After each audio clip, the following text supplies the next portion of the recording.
Assalamu alaikum, dear friends, students. Welcome to MakeNet Learning. Myself, Akil Ahmed, and today we are going to resume our chemistry class 9th course, and the topic of our course is atomic number and atomic mass. आपने अभी तक subscribe नहीं किया है channel को subscribe कर दें और आगे जानिए कोर्स के हिसाब से जो टॉपिक्स आने वाली हैं. Do first subscribe the channel and let's learn the topic now. Dear students, class 9 subject chemistry, and this is the chapter number 1, and the topic of this chapter today we are going to learn is atomic number and atomic mass. So let's see first what is atomic number. हम atomic number को किस तरह पढ़ सकते हैं यानी atomic number को कैसे स्टडी कर सकते हैं और वो क्या है, तो चलें देखते हैं atomic number. atomic number दरअसल हम एटम के न्यूक्लियस में मौजूद जो नंबर ऑफ़ प्रोटॉन्स होते हैं ना, उनको हम एटॉमिक नंबर कहते हैं, atomic number of an atom. तो डेफिनेशन चलें लिखते हैं हम. The atomic number is number of proton. The atomic number is number of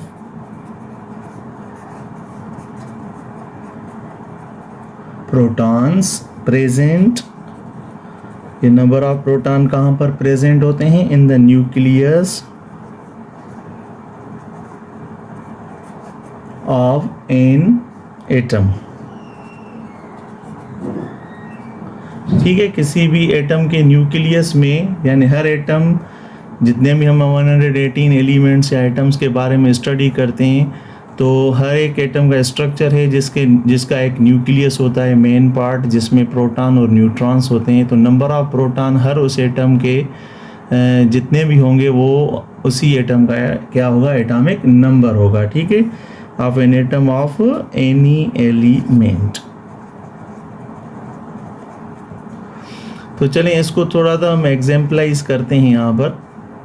जिस तरह हमारे पास अभी यहाँ पर हम ले रहे हैं कार्बन एटम का example, carbon atom. We know that carbon atom जो है उसके जो यानी एटॉमिक नंबर हम स्टडी करते हैं वो होते हैं 6. और हम अगर एटॉमिक स्ट्रक्चर इसका बना रहे हैं यहाँ पर, तो सबसे पहले एटम के स्ट्रक्चर में जो बुनियादी चीज़ होती है वो न्यूक्लियस होता है. और न्यूक्लियस के अंदर जो मौजूद होते हैं वो प्रोटॉन एंड न्यूट्रॉन.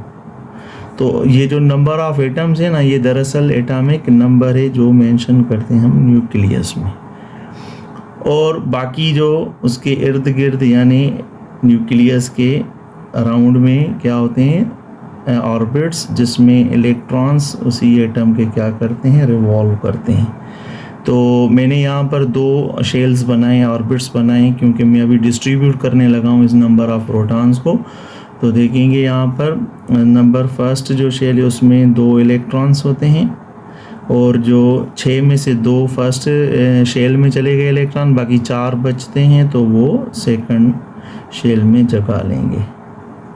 तो ये टोटल हो गए 6 इलेक्ट्रॉन. यानी यहाँ से ये पता चलता है कि जो नंबर ऑफ़ प्रोटॉन्स हैं वो तो डेनोट करते हैं किसी भी एटम का एटॉमिक नंबर. यहाँ पर हमने कार्बन की मिसाल ली है, और वही जो जितने नंबर ऑफ़ प्रोटॉन्स होंगे उतने ही नंबर ऑफ़ इलेक्ट्रॉन्स होते हैं किसी भी एटम के अंदर. यहाँ पर देखें दूसरी हम पॉइंट जो मेंशन करने जा रहे हैं कि ऑल एटम्स, अब जितने भी एटम्स हैं किसी भी अपने यानी एलिमेंट के, यानी कार्बन जो एलिमेंट है उसके जितने भी सभी एटम्स होंगे ना, उनके पास have same atomic number. Atomic number उन सब का सेम ही होगा. यानी अब कार्बन जो एलिमेंट है वो अपने ही कार्बन एटम से बना हुआ है. ठीक है, तो उसके सारे जो एटम्स होंगे अलग अलग, उनके जो नंबर ऑफ़ एटम्स होंगे यानी नंबर ऑफ़ प्रोटॉन्स होंगे वो सेम ही होंगे, यानी 6 होंगे, 6 होंगे. ठीक है, ये क्यों होता है ऐसे? क्योंकि due to the presence of क्योंकि उनमें मौजूद होता है same number of proton, number of proton, उनमें नंबर ऑफ प्रोटॉन्स सेम होने की वजह से जितने भी एटम्स होंगे कार्बन एलिमेंट्स के, हर एटम में क्या होगा, सेम नंबर ऑफ प्रोटॉन्स होंगे। ठीक है, तो ये कार्बन की मिसाल। अगर हम ऑक्सीजन की मिसाल लें यहाँ पर, तो ये देखें हमारे पास एक ऑक्सीजन एटम है, ये ऑक्सीजन जिसको हम रिप्रेजेंट करते हैं ओक से, ऑक्सीजन एटम। ठीक है, अभी ऑक्सीजन एटम का जो एटॉमिक नंबर है ना वो है 8। ठीक है, तो हम कह सकते हैं कि जो नंबर ऑफ प्रोटॉन्स हैं ऑक्सीजन के वो कितने हैं, 8 है। इसी वजह से इसका एटॉमिक नंबर भी 8 बन रहा है। ठीक है, सो हम लिखेंगे यहाँ पर the number of atoms of oxygen element is 8, क्योंकि नंबर जो है ऑक्सीजन एलिमेंट का वो 8 है। वो क्यों है, due to the number of protons which is 8, क्योंकि वहाँ पर नंबर ऑफ प्रोटॉन जो है ना वो 8 होंगे। अच्छा, इसकी भी हम अगर देखें डिस्क्रिप्शन, यानी इसको हम बना रहे हैं यहाँ पर एटॉमिक स्ट्रक्चर ऑक्सीजन का, तो सबसे पहले फर्स्ट हम लेंगे न्यूक्लियस, उसके बाद फर्स्ट शेल, उसमें 2 की गुंजाइश होती है। प्रीवियस लेक्चर्स में हम पढ़ कर आए हैं ये, बाकी जितने बचेंगे 8 की गुंजाइश इसमें है, तो यहाँ पर 8 से कम ही आएंगे। यहाँ पर प्रोटॉन की तादाद 8 है, तो यहाँ पर हम अगर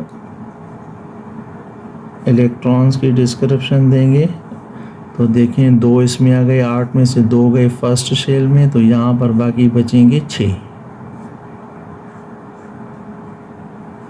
तो ये हो गए 8, यानी नंबर ऑफ प्रोटॉन्स कितने हैं यहाँ पर, 8 हैं, तो इलेक्ट्रॉन्स भी उतने ही होंगे। और नंबर ऑफ प्रोटॉन्स 8 की वजह से 8 की वजह से ऑक्सीजन का जो एटॉमिक नंबर बनेगा वो 8 ही बनेगा। ठीक है, और चीज़ यहाँ पर बताना लाजमी है कि जिस तरह हम थ्योरीज़ को पढ़ते हैं या टॉपिक्स को पढ़ते हैं साइंस के सब्जेक्ट्स में, तो हम उनकी रिप्रेजेंटेशन भी देते हैं। यानी एटॉमिक नंबर जो है वो रिप्रेजेंट किया जाता है जी लेटर्स के साथ। ठीक है, जी लेटर हम कैपिटल में लिखते हैं और वो हम लिखते हैं एटॉमिक नंबर को शो करने के लिए। तो यहाँ पर हम लिख रहे हैं कि एटॉमिक नंबर इज़ डेनोटेड, यहाँ पर मैं जनरली लिख रहा हूँ एटॉमिक नंबर के लिए कि atomic number is denoted by, उसको हम ज़ाहिर करते हैं बाय लेटर, कौन से लेटर से, जी, इंग्लिश अल्फ़ाबेट का जो लास्ट वाला लेटर है सी, जेड के साथ। तो हम कह सकते हैं कि ऑक्सीजन जो एटम है उसमें 8 नंबर ऑफ प्रोटॉन्स, तो उसका एटॉमिक नंबर 8 है, तो हम लिख सकते हैं यहाँ पर Z इज़ इक्वल टू 8। और इसी तरह कार्बन के लिए अगर हम लिखें, कार्बन एटॉमिक नंबर इज़ 6, तो हम यहाँ पर लिख सकते हैं Z इज़ इक्वल टू 6। ठीक है, hope that you have understood the atomic number. Now we are going to study about the atomic mass. Students, अभी जो हम पढ़ने वाले हैं एटॉमिक नंबर के बाद वो है एटॉमिक मास, यानी जिसे हम मास नंबर ऑफ एटम भी कहते हैं। यानी अभी यहाँ पर हमारे पास टॉपिक है एटॉमिक मास, से हम मास नंबर भी कहते हैं। ठीक है, एटॉमिक मास, जिस तरह हमने पढ़ा एटॉमिक नंबर के बारे में कि जितने भी नंबर ऑफ प्रोटॉन्स न्यूक्लियस के अंदर मौजूद होते हैं किसी भी एटम के, किसी भी एलिमेंट के, तो वो कहलाते हैं एटॉमिक नंबर। तो एटॉमिक मास क्या होता है, एटॉमिक मास होता है कि न्यूक्लियस में मौजूद number of protons and number of neutrons के सम को, यानी उनकी एडिशन को हम जब मिलाएंगे तो जो आंसर आएगा वो होगा atomic mass of an atom. ठीक है, यहाँ तक क्लियर है। तो चलें सबसे पहले हम डेफिनेशन लिखकर इसको क्लियर कर देते हैं। द एटॉमिक मास क्या होता है, यदि एटॉमिक मास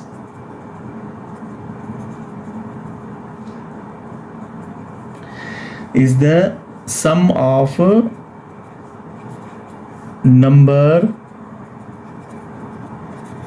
ऑफ प्रोटॉन्स, जो पहले हमने बात की प्रोटॉन्स, और उसके साथ कौन सी चीज़ दूसरी, नंबर ऑफ न्यूट्रॉन्स।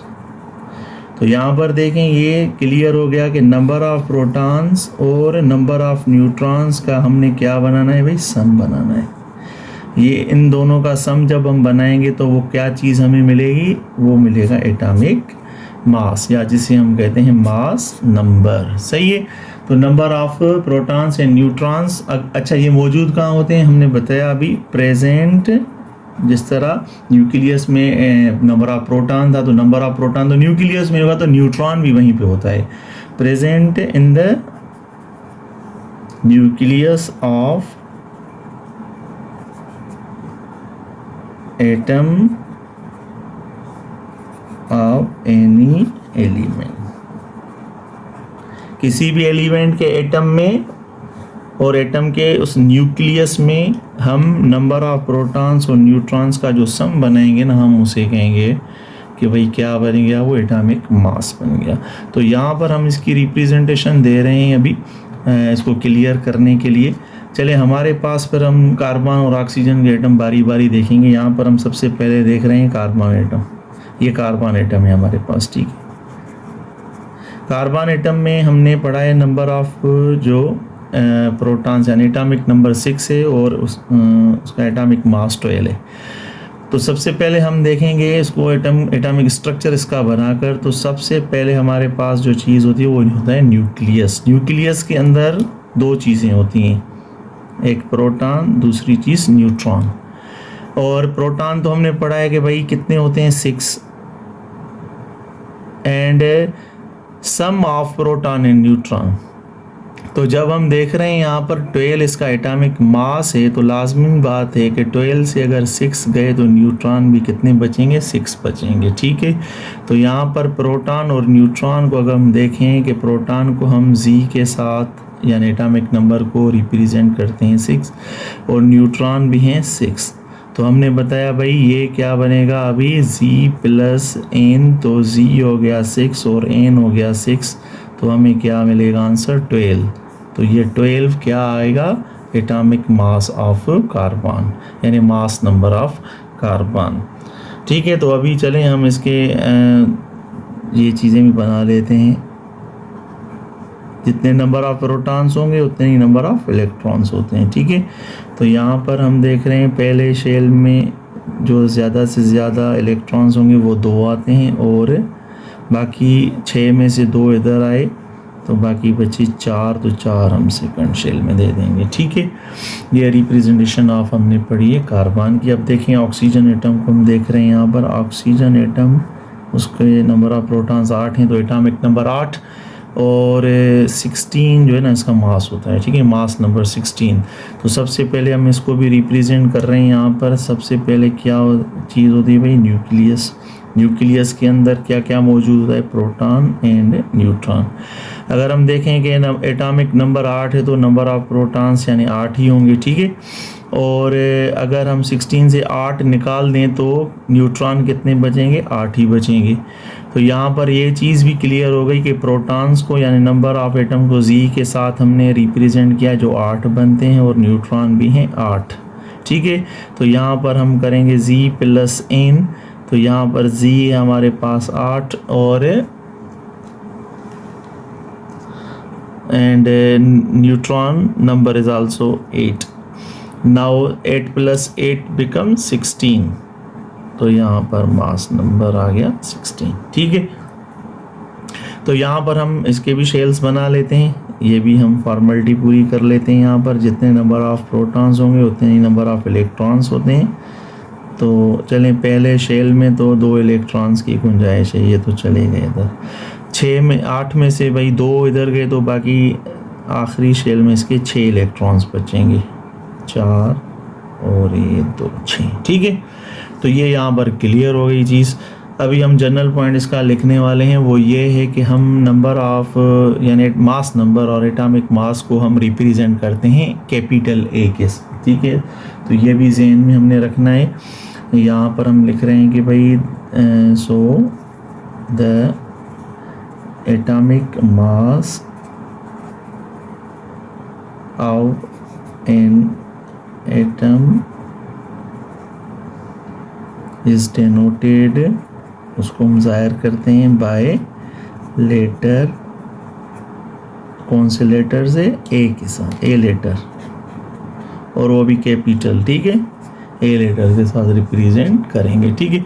तो यहाँ पर अगर हम देखें ये जो फार्मूला हमने लिखा Z+N, तो ये किस तरह होगा, A = Z+N, और यहाँ पर भी हम देखेंगे A = Z+N, तो यानी एटॉमिक मास जो लास्ट में हम लिखेंगे वो होगा A = 16 और कार्बन में A = 12। सो सब्सक्राइब करना मत भूलिएगा। हम आगे इंशाल्लाह ताला और टॉपिक्स भी लाएंगे और टॉपिक वाइज हम चलेंगे, जो भी हमारा कोर्स है क्लास 9th की केमिस्ट्री का। Hope that you have understood the topic and don't forget to subscribe the channel magnet learning. Thank you very much, take care, अल्लाह हाफिज़।